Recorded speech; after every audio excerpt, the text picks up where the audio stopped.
All right, let's find the zeros of this polynomial function right here. Okay, to find the zeros, you're saying what would make this thing equal 0? All right, and it has to be factored. We're going to factor it first, and then we'll be able to set all of our factors equal to 0. Okay, it's just like solving a quadratic equation,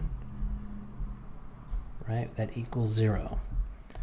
So this is a 4-term polynomial, 1, 2, 3, 4, and they were so nice to put this already in the form that we can factor by grouping. So factor by grouping, I'm going to use the Spider-Man colors, blue and red.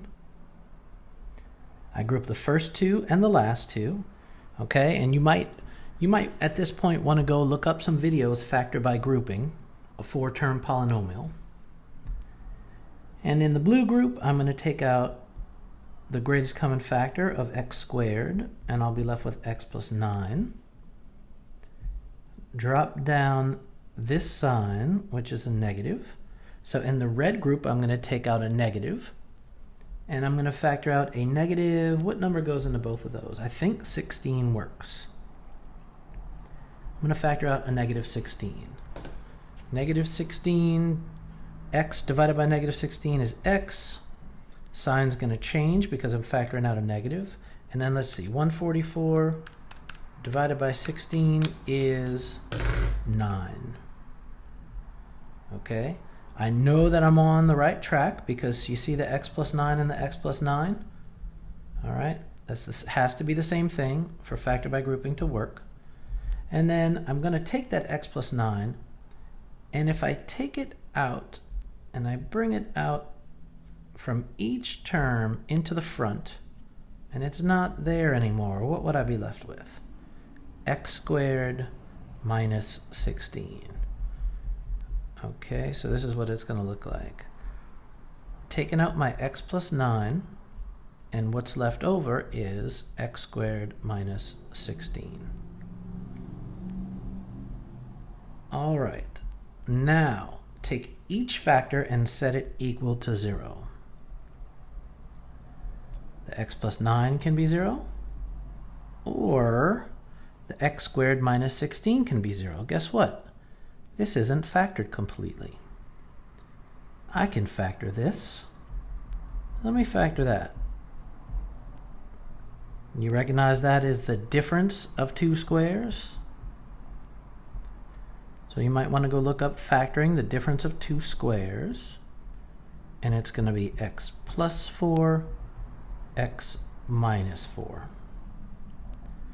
All right, now let's set each one of my factors equal to 0, because if any one of them is 0, the whole thing is 0. Right? If this one's 0, 0 times anything is 0.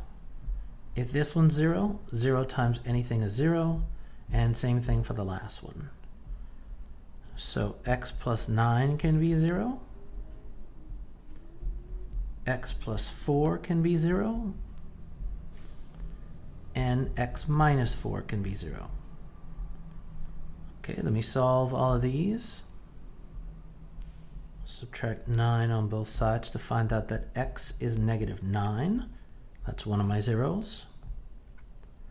I will subtract 4 on both sides of this equation to find out that x equals negative 4 is another one of my zeros. And I will add 4 to both sides of this equation to find out that x is 4. Okay, 3 zeros. And they're already listed smallest to largest. So when you go to give your answer, you're going to say the zeros are, and it doesn't have to be in order, but it's nice to have them in order. Negative 9, negative 4, and 4.